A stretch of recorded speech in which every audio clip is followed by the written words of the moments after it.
Joel Embiid might be the worst basketball player to ever step foot on an NBA court. And no, I'm not talking about his statistics. That's not what I'm talking about. I'm talking about the fact that this guy is playing for Team USA. Team USA. Guess where he was born? Guess where he was born, people? Cameroon. He was born in Cameroon. Guess where he grew up? Just guess. France. So ask yourself, why is he playing for Team USA and he's not American?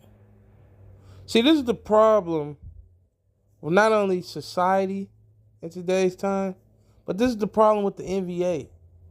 These guys, first of all, look at the leaders, and then this will explain. If you look at the leaders of Team USA, it'll be clear and evident and explain to you why Joel Embiid was allowed to play on this team. Because if you have some real patriarchs, if you have some real patriots, American patriots on that team, Joel Embiid wouldn't even have been able to get on there. But let's look at the leadership. Grant Hill, company man, Grant Hill is his personality / persona, what he presents to the world, he just seems artificial, right? But you look at a guy like that, Grant Hill at the top.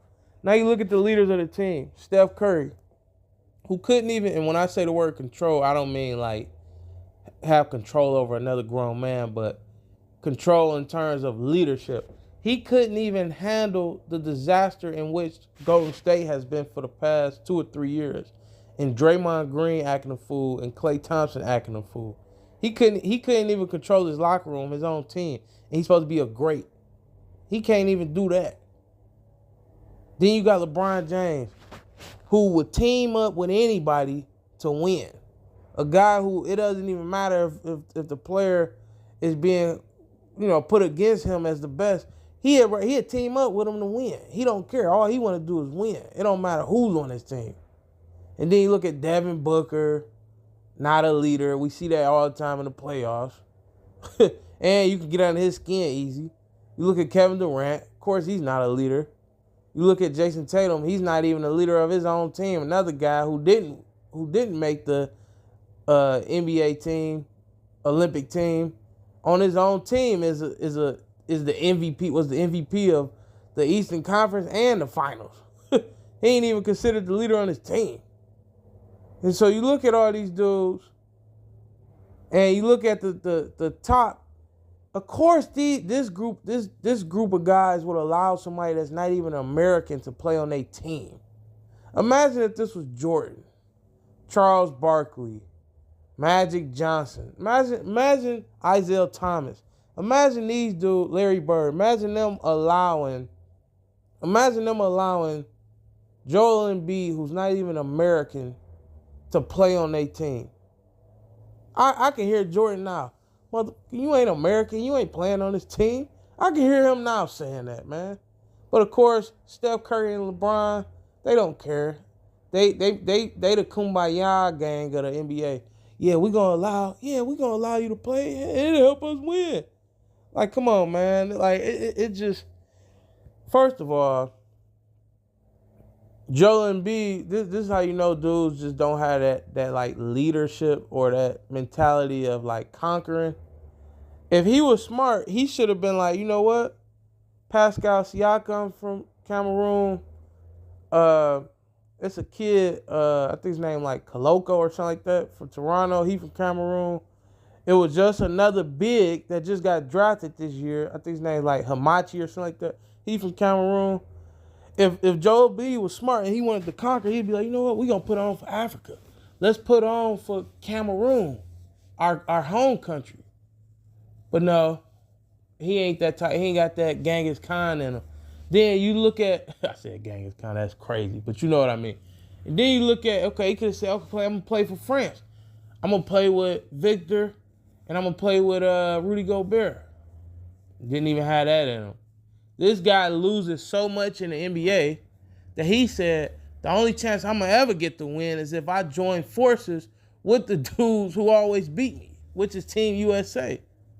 And see, that's what I don't respect about a lot of people who come to America, right? It's like you come to America. See, one thing I can never do and one thing Americans never do, we never go to another country and turn our back on our homeland.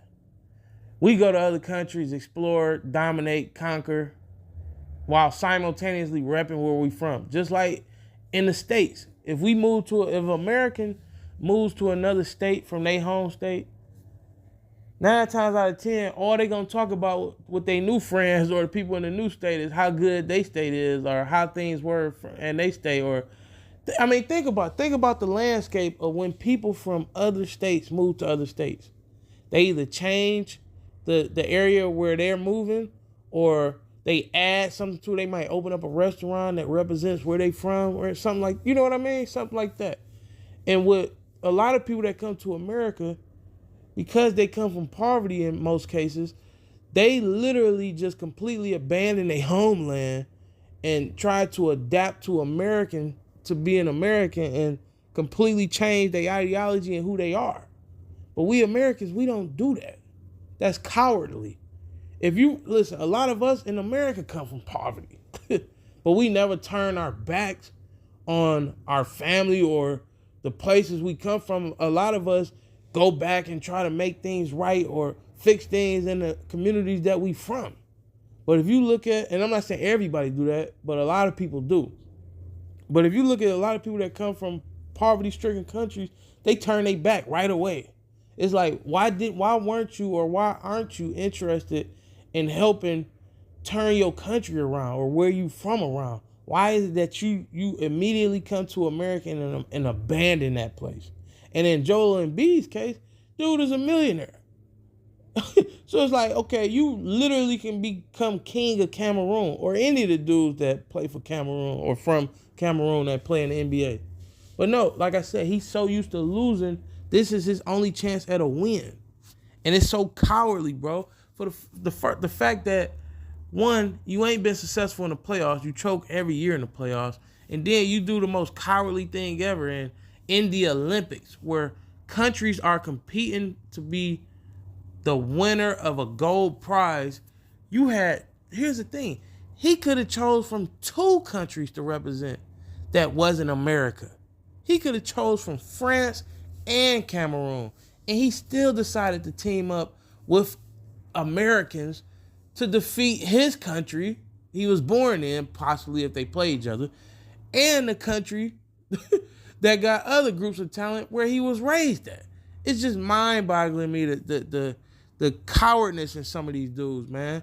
And shame on LeBron and Curry for even allowing him to be on the team. But then again, like I said, they part of the Kumbaya gang.